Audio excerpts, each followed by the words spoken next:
हम the Hindu paper का current affairs analyse करने वाले हैं, डेटेड 25 जुलाई 2021, जहां हम बात करते हैं फर्स्ट न्यूज़ की तरफ, that is private sector lagging in vaccination drive.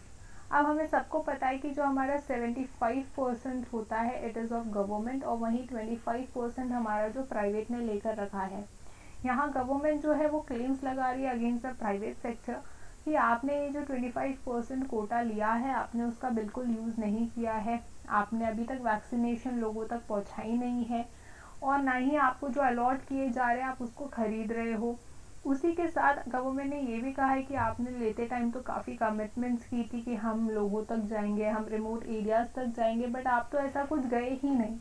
ना आप झारखंड में गए, ना आप बिहार में गए, ना आप छत्तीसगढ़ में गए, ऐसी कोई जगह पर आप जाके आपने 25% का अपना कोटा यूज़ ही नहीं किया है। उसी के साथ आपने कोई कैंपेन्स वगैरह नहीं किए कि लोगों के दिलों से जो वैक्सीन की हेजिटेंसी है वो निकल जाए। बट हमारी सेंटर ने ये कहा है कि हमने तो लोगों को कमिटमेंट दिया है कि हम लोगों तक फ्री वैक्सीन पहुंचाएंगे, तो सेंटर अपना काम पूरा बेस्ट देगी, भले से प्राइवेट सेक्टर्स करे या ना करे। ये हमारे मिस्टर गोयल का कहना है। Moving to the next news, जो आती है हमारी Mirabai wins India's first medal in Tokyo. Tokyo आपको पता है, टोक्यो में हमारा ओलंपिक्स चल रहा है जहाँ पर काफ़ी लोगों ने पार्टिसिपेट किया है, जिसमें हमारी जो मीराबाई है 26 ईयर ओल्ड गर्ल, उन्होंने जीता है 49 kg में, that is silver medal in Tokyo. ठीक है, ओलंपिक्स में she has won silver medal.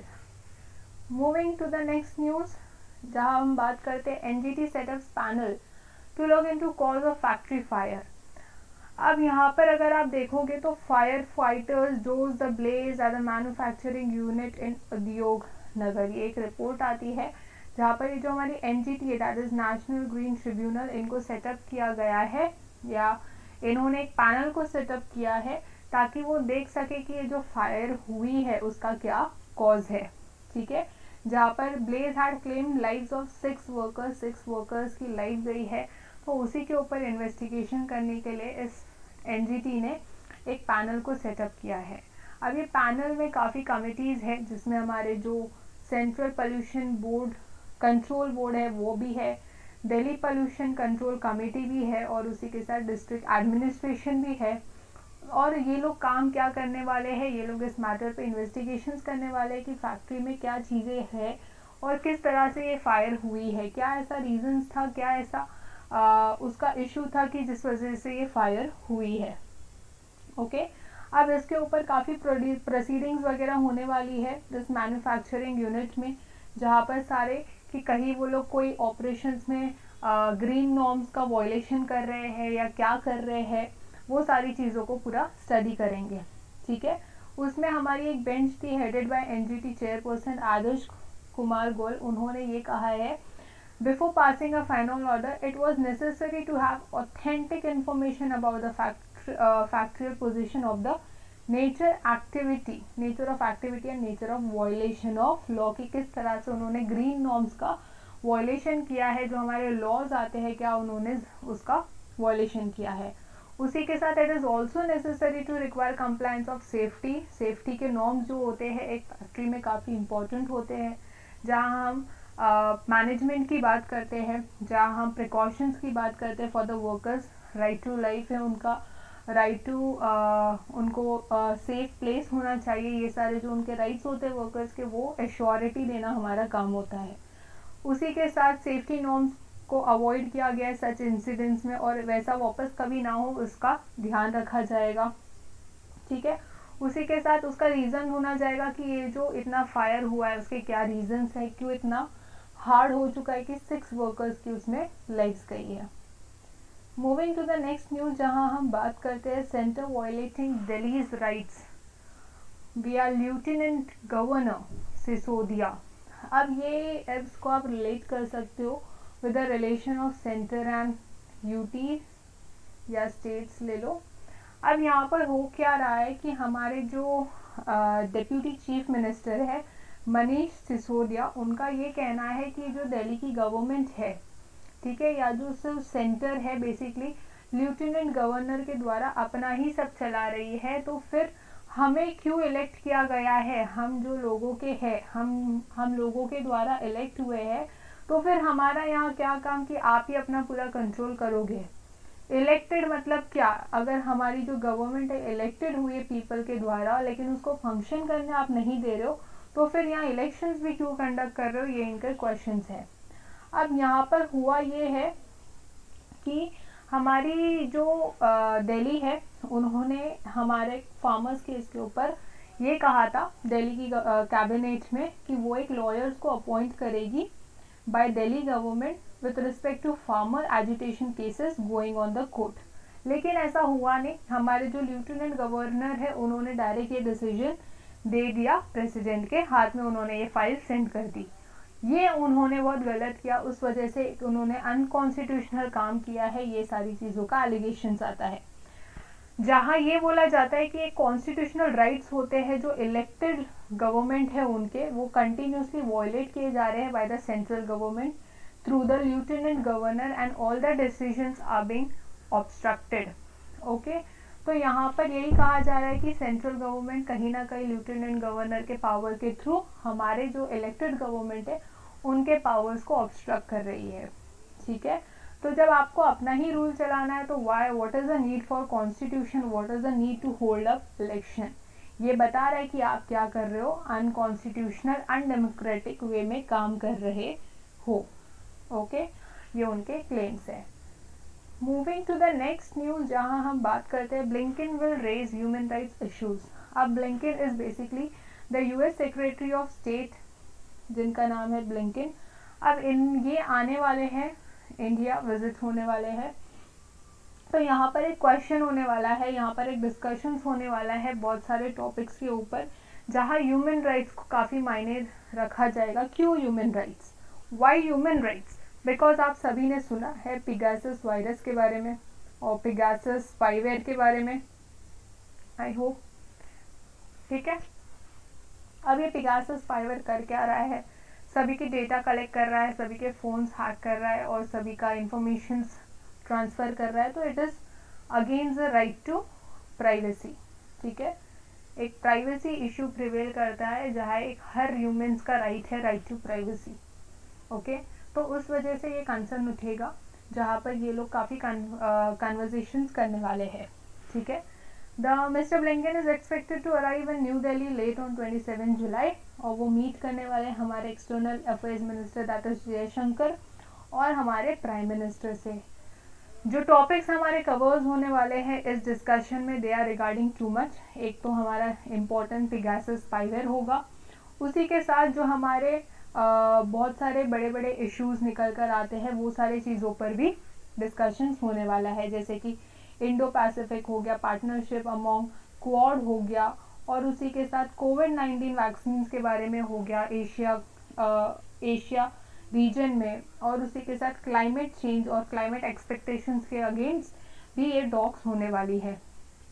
अब यहाँ पर जो हमारी बाइडेन की जो एडमिनिस्ट्रेशन है बेसिकली यूएस की, तो उन्होंने क्लेम्स लगाए हैं, उन्होंने चाइना को और रशिया को अक्यूज किया है। अब इन्होंने इस पिगासस स्पाईवेयर को लिंक करते हुए चाइना और रशिया को इसलिए उन्होंने एक्यूज किया कि उनका कहना है कि चाइना और रशिया ही है जो हमारे साइबर हैकर्स होते हैं, या जो हमारे साइबर हैक्स होते हैं जो लोग करते हैं, उनको प्रोटेक्शन और एकोमोडेशन ये चाइना और रशिया वाले ही देते हैं। ठीक है, तो ये जो है कहीं ना कहीं हमारी डेमोक्रेसीज को इम्पैक्ट करती है, तो यहाँ पर वो लोग इस इश्यू को भी डिस्कस करने वाले हैं। अब यहाँ पर यूएस ने इंडिया को अपना एक बहुत ही इम्पोर्टेंट पार्टनर माना है for relating to human rights, because यहाँ के काफ़ी जर्नलिस्ट, काफ़ी सुप्रीम कोर्ट्स के जो जजेस हैं हमारे, उसी के साथ हमारे पॉलिटिशियंस, काफ़ी लोगों के इस लिस्ट में नाम आए हैं। We believe India is going to be a really important part of continuing those conversation on democracy and human rights and building strong efforts on those fronts in partnership as we go forward, ये उनका कहना है।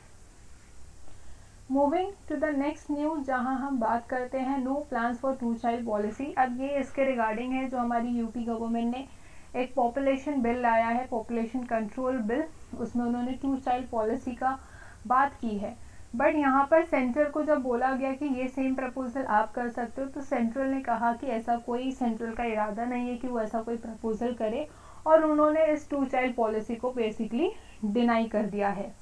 ठीक है, जिस तरह से उत्तर प्रदेश की गवर्नमेंट ने एक ड्राफ्ट में ये सारी चीज़ें दी है कि वो किस तरह से इंसेंटिव्स देगी, लोगों को किस तरह से बेनिफिट्स प्रोवाइड करेगी, तो वो चीज़ एक सेंट्रल लेवल पर होना बहुत ही ज़्यादा डिफ़िकल्ट है। इसीलिए हमारी हेल्थ मिनिस्टर ने इसको, या जो minister of state of health and family welfare है, उन्होंने इसको डिनाई किया है कि ये 2 चाइल्ड पॉलिसी यहाँ पर नहीं हो सकती।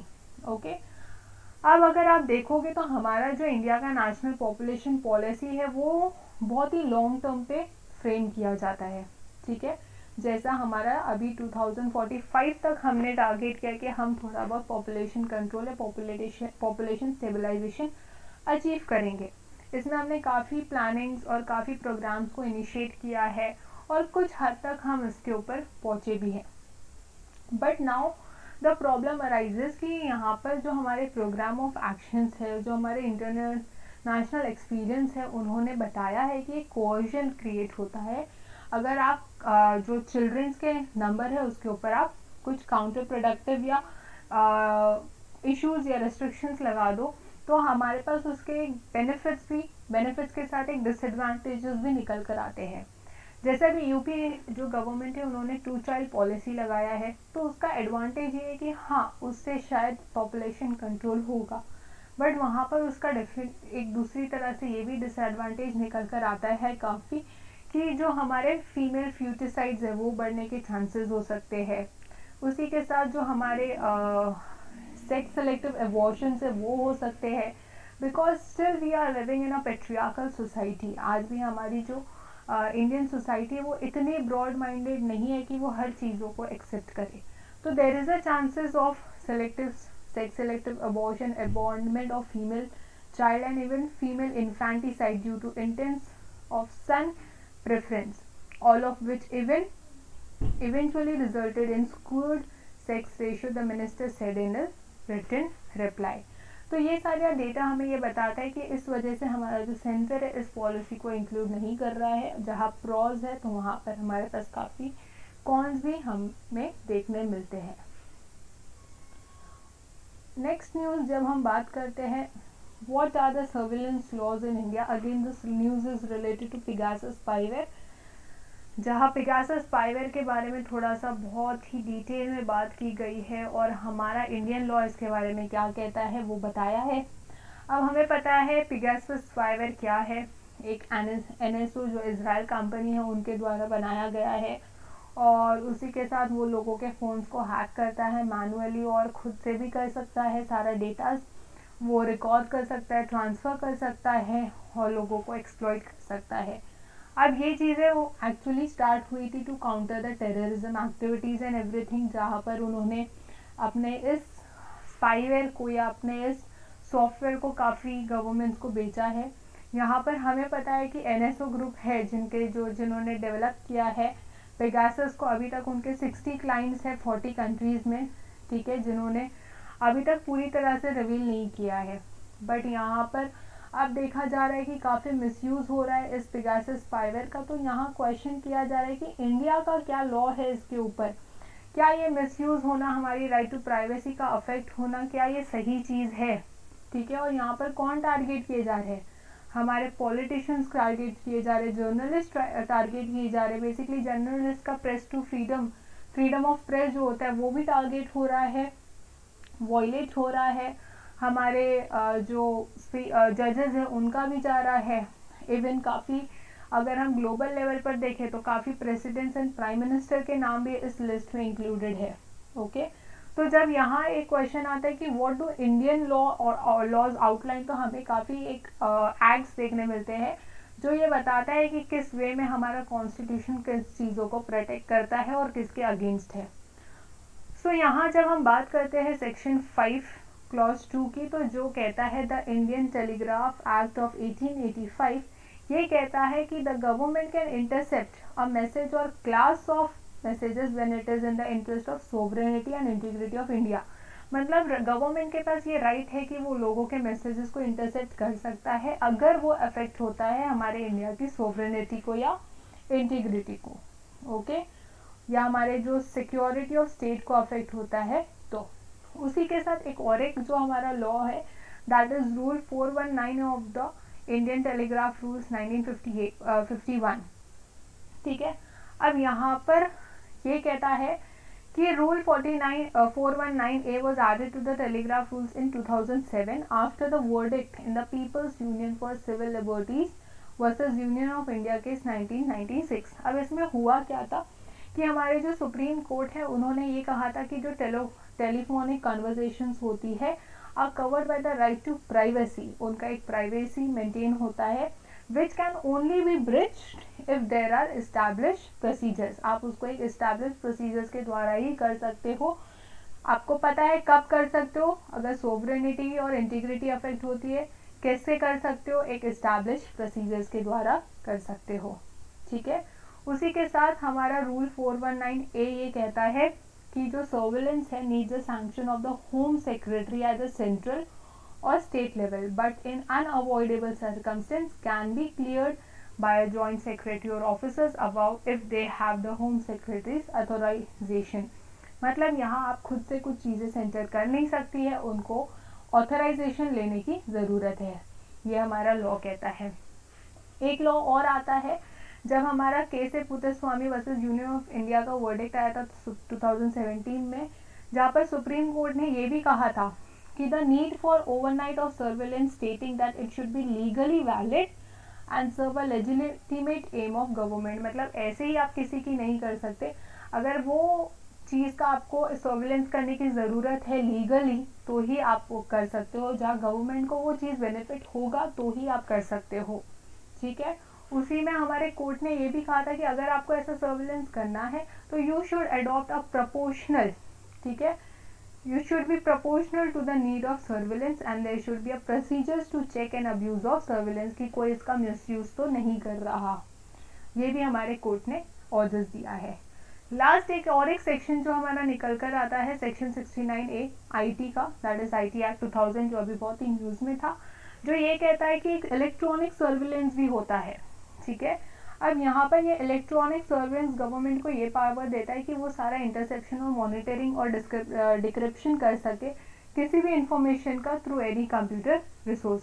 बट अगर अगेन द थिंग इज कि अगर वो सोवरेनिटी और इंटीग्रिटी ऑफ इंडिया के लिए मैटर करती होगी तो, या पब्लिक ऑर्डर्स के लिए मैटर करती होगी तो you all can see these are the articles which have been outlined for the surveillance or for the rights to privacy जो हमारा है, उसके लिए हमारे इंडिया ने किस तरह सेफगार्ड्स बनाकर रखे हैं, ओके। तो ये हमारा इंडिया का स्टैंड है और इसके अगेंस्ट अगर कोई चीज़ें जाती है तो definitely there is a violation of your rights. Moving to the next, इसी के लिंक में एक ये कहा जाता है कि ये जो स्पाई है, the spy who came in for the phone. अब इसमें ये चीज़ें बताई गई है कि एक्चुअली जो हमारी एनएसओ है उनका एम क्या था हमें पता है। जहाँ आज हम इस पेगासस स्पाईवेयर का मिसयूज देख रहे हैं तो उसको काफ़ी बेनिफिशियल वे में भी यूज़ किया गया है। जैसे कि एग्जाम्पल्स ये दिए गए कि अक्टूबर 1, 2018 में एक दिन पहले जब हमारे जो जमाल काशोगी है, ठीक है, उनका मर्डर हुआ था and dismembered inside the Saudi consulate Istanbul Citizen Lab, a University of Toronto based project that investigates cyber espionage against civil society released a report titled The Kingdom Came to Canada। अब actually हुआ ये था कि ये जो जमाल काशोगी है, ठीक है, इनका मर्डर किया गया था इन द सऊदी कंसल्टेट जो कि इस्तांबुल में रहते हैं। अब यहाँ पर हुआ ये कि इसको कि इन्होंने किस तरह से किया और इनके साथ जो थे, ठीक है, जो उनका नाम है दैट इज उमर अब्दुल अजीज, ठीक है। It alleged that a cell phone used by Umar Abdul Aziz, a Saudi descendant activist living in exile in Canada, had been infected by Pegasus, the notorious malware sold by Israel company NSO। So you all can सी जिसका murder हुआ था उनके साथ जो रहते थे एक Saudi के ही डिसिडेंट थे activist, that was Omar Abdul Aziz. उनका फ़ोन को पेगासस स्पाईवेयर ने ट्रैप कर लिया था और उस वजह से उनको काफ़ी ज़्यादा उनका जो टारगेट किया जाता था, उनका फ़ोन से सारा डेटा हमें पता चलता था। तो यहाँ पर उनको ये चीज़ पता नहीं थी कि उनका जो फ़ोन है वो टैप कर दिया गया है बाय द स्पाईवेयर, और उनको ये पता नहीं था कि उनका फ़ोन का सारा जो डेटा है वो जा रहा है टू द अथॉरिटी। ओके, उसी के साथ और एक बार हमने इस चीज़ को यूज़ किया था। ये इस तरह से हमने बेसिकली ये फाइंड किया था कि किस तरह से जो हमारे अब्दुल अजीज़ है उनको तो ये पहली चीज़ पता नहीं थी, और इनके यूज़ के द्वारा हमने इस चीज़ को फाइंड किया था कि किस तरह उनका जो हमारी सऊदी गवर्नमेंट है, ठीक है, और किस तरह से सऊदी के जो एजेंट्स हैं उनका किल किया था। और एक एग्जाम्पल जहां हमें निकल कर आता है, जहां पर हम बात करें तो एक एग्जाम्पल ये है कि I will show you all.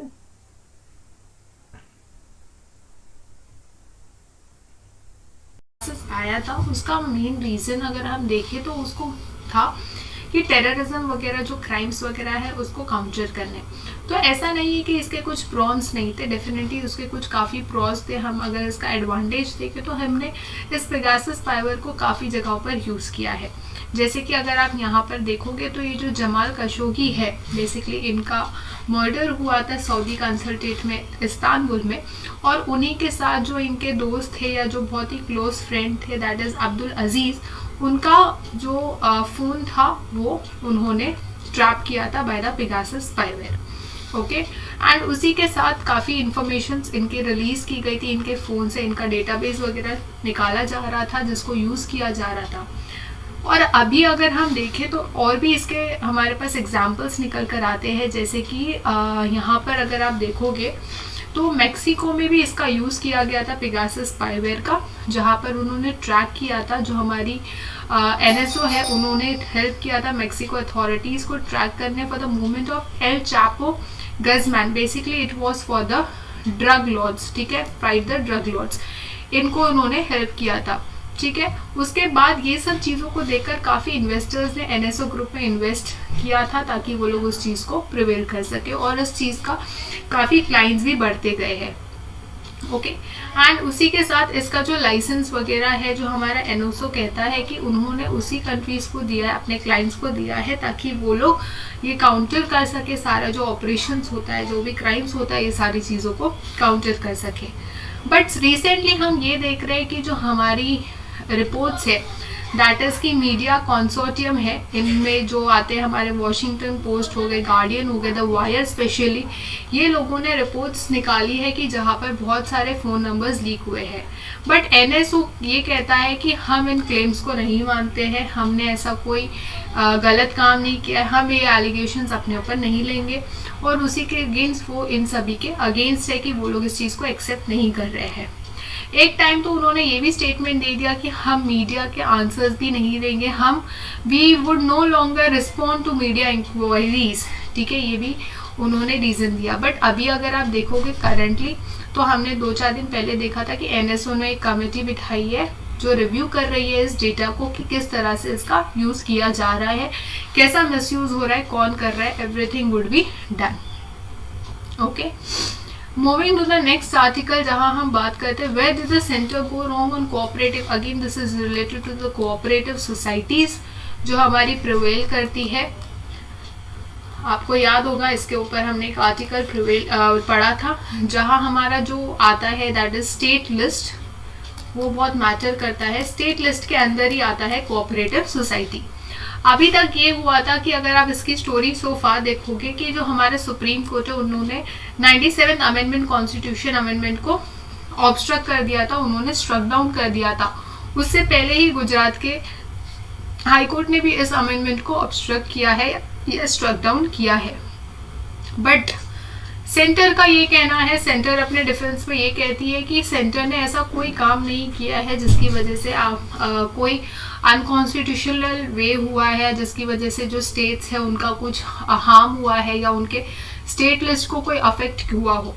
But वहीं हमारी सुप्रीम कोर्ट का ये कहना है कि ये जो कोऑपरेटिव सोसाइटीज़ है जो कि आता है आपके स्टेट लिस्ट में, ठीक है, और उसके ऊपर अगर आप कोई अमेंडमेंट्स ला रहे हो, उसके अंदर आप कोई चेंजेस ला रहे हो, तो आपका ये काम था कि आप एटलीस्ट स्टेट गवर्नमेंट से क्या करना चाहिए था, आपको रेटिफिकेशंस लेने चाहिए थे। बट सेंटर ने ऐसा कुछ नहीं किया, सेंटर ने डायरेक्ट उसमें अमेंडमेंट्स कर उसको लेकर आ गए। तो ये अमेंडमेंट इस वजह से स्ट्रक डाउन होता है। उसी के साथ हमारे सुप्रीम कोर्ट ने एक और ये वर्डिक्ट दिया है कि अगर अमेंडमेंट्स ला रहे हो और आपने अगर मल्टी जो स्टेट्स होते हैं, ठीक है, अगर मल्टी कोऑपरेटिव सोसाइटीज के लिए अगर आप लाते हो तो वो चलेगा उसमें, अगर आप सारे गवर्नमेंट का रेटिफिकेशन नहीं लेते हो। बट अगर एक यूनिलैटरल है या एक सिंगल कोऑपरेटिव सोसाइटी है तो उसके लिए आपको क्या होगा, आपको परमिशन लेने की ज्यादा जरूरत है उस स्टेट से, और at least 50% ratification is been required from that state. उसी के साथ बढ़ते अगर हम आगे देखेंगे कि अब ये जो लीगल है या नहीं, उसका तो हमने देखा कि सुप्रीम कोर्ट ने ऑलरेडी इसको स्ट्रक डाउन कर दिया है। सुप्रीम कोर्ट ने अपने रिव्यूज भी दे चुके हैं, और ये सारी चीजें हमारे जो सेंटर और स्टेट रिलेशन है उसको ज्यादा अफेक्ट करती है। ओके, जो हमारे सेंटर स्टेट रिलेशन से काफी ज्यादा इस वजह से खराब हो सकते हैं, जहाँ सेंटर्स जो है स्टेट की पावर्स को कॉन्फर कर रही है, स्टेट के पावर्स को अपने अंडर ले रही है, and that is a point of problem. Moving to the next article, जहां हम बात करते हैं ब्रेक्जिट एंड ट्रबल्स। ब्रेक्जिट के बारे में हमने सुना है, जहां पर हमारी यूके ने हमारी यूरोपियन यूनियन से एग्जिट ले लिया है। और अगर आप इसका मैप देखोगे, हम अगर इसका मैप नोटिस करोगे तो हमारा ये जो आयरलैंड है, that is Republic of Ireland, it is not a part of UK. और वहीं ये जो नॉर्दर्न आइलैंड है, स्कॉटलैंड है, इंग्लैंड है, ये वेल्स है, ये सारा यूके का पार्ट है। बट अब ये सब ने क्या किया है, हमारे यूनियन से, यूरोपियन यूनियन से एग्जिट ले लिया है। बट आयरलैंड जो है, क्योंकि ये अपना बॉर्डर शेयर करता है नॉर्दर्न आयरलैंड की वजह से, ये इम्पैक्ट करेगा। अब एक इनका जो 1998 का अग्रीमेंट हुआ था, जिसको गुड फ्राइडे अग्रीमेंट कहते हैं, उस पर एक इम्पैक्ट होने के चांसेस है। इस 1998 गुड फ्राइडे एग्रीमेंट में ये चीजें डिसाइड की गई थी कि ये बैरियर कभी बाउंड्री की तरह रहेगा नहीं। This barrier would be free for trade, for the people to move on, एक जगह से दूसरी जगह पर ये लोगों के लिए एक फ्री बैरियर ऑफ ट्रेड वगैरह के लिए रहेगा। बट अब ये यूरोपियन यूनियन ने जब यूरोपियन यूनियन से यूके ने एग्जिट ले लिया है, तो क्या अब ये बॉर्डर इशू क्रिएट करेगा या नहीं, because Ireland is still part of EU but these countries are not a part of EU any more. तो ये एक इशू जो खड़ा होता है कि क्या अब ये इसका पार्ट रहेगा या नहीं। तो इसके प्रपोजल में हमारे यूके ने काफी चीजों को वो कहा है कि उन्होंने कुछ चीजें प्रपोज की है। अब उन्होंने ईयू को ये कहा है कि trust us to protect your single market, because हमें पता है यूरोपियन यूनियन एक ऐसा मार्केट है जहां पर सारी कंट्रीज जो यूरोपियन यूनियन की पार्ट है वो अपना मार्केट शेयर करती है, एक सिंगल मार्केट की तरह काम करता है European Union. But now due to UK's exit, वो एक सिंगल मार्केट को अफेक्ट होने के चांसेस है। सो उसी को बचाने के लिए यूके ने ये कहा है कि ट्रस्ट अस, हम आपका सिंगल मार्केट प्रपोज करेंगे और प्रोटेक्ट करेंगे। अब वो कैसे करेंगे, उन्होंने 5 चेंजेस लाने की बात की गई है। अब वो 5 चेंजेस क्या है, वो कुछ प्रोटोकॉल्स में चेंज ला रहे हैं। वो प्रोटोकॉल्स क्या है, लेट्स सी। जिसमें से अगर आप पहला देखोगे, no more checks on goods moving from mainland Britain to northern island. जैसे कि अगर आपने देखा, मेनलैंड ब्रिटेन जो आता है हमारा इधर आता है, वहां से अगर आइलैंड में लाना है तो कोई गुड्स पे चेक वगैरह हम रखेंगे नहीं, जिससे बैरियर क्रिएट ना हो। दूसरा उन्होंने बोला है कि where a business certifies that its produce are not meant for in use। दूसरा ये आता है a dual regime wherein goods made to either UK standards और EU standards can circulate anywhere in Ireland। इसका मतलब है कि यहाँ पर जो भी गुड्स बनाए गए, चाहे वो यूके के लिए हो या चाहे यूरोपियन यूनियन के लिए हो, आयरलैंड में इनको हम फ्री सर्कुलेट करेंगे। ऐसा नहीं कि ईयू के लिए तो ईयू के लिए ही जाएगा या यूके के लिए है तो यूके के लिए जाएगा, ऐसा कुछ नहीं होगा। थर्ड चीज, removal of need for any export declarations on goods going from Northern Ireland to Great Britain. मतलब जो भी नॉर्दर्न आयरलैंड से गुड पास होगा तो उसके ऊपर कोई भी ऐसा स्पेसिफिक डिक्लेरेशंस की हमें जरूरत नहीं रहेगी, जिससे हमारा बैरियर क्रिएट ना हो। Rewriting on a clause in the article 10 that requires the UK. अब ये आर्टिकल 10 जानना जरूरी है, आप इसको नोट्स में पॉइंट आउट कर सकते हो। ये आर्टिकल 10 क्या कहता है, that subsidies are affect trade with Northern Ireland to comply with EU rules and finally ending the right of EU's institution. ये राइट आर्टिकल 10 ये कहता है कि ये जो सब्सिडीज हमारे ट्रेड को अफेक्ट करती है नॉर्दर्न आयरलैंड के साथ, उसके साथ हम कंप्लाई करेंगे EU के रूल्स के साथ। और लास्ट में कि EU का जो हमारा यूरोपियन कोर्ट ऑफ जस्टिस है, अब वो कोई अपना प्रोटोकॉल्स हमारे यूके के ऊपर इन्फोर्स नहीं करेगा। ये चीजें आई उनके ब्रिटेन के प्रपोजल में, बट इस चीज को हमारे जो यूरोपियन यूनियन से उन्होंने रिजेक्ट किया, उन्होंने इसको अनएक्सेप्टेबल माना। क्यों अनएक्सेप्टेबल माना? बिकॉज जो हमारी European Union as the outsource of enforcement of protocol and European customs union entirely to the UK. अब यहाँ पर यूनियन ने इसलिए इसको रिजेक्ट किया है बिकॉज उनके पास कोई एक चीज नहीं है, उनके पास भले से Northern Ireland is still a part of EU but almost the whole UK has taken a exit.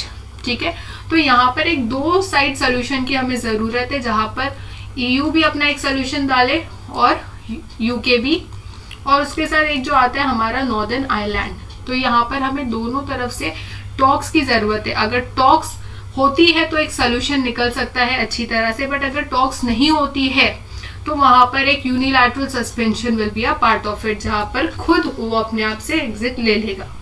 Article 16 जो हमारा कहता है। That's what for today. I hope आप लोग को ये समझा होगा, यू ऑल एंजॉयड। जो लोग नए हैं please do like and subscribe the channel.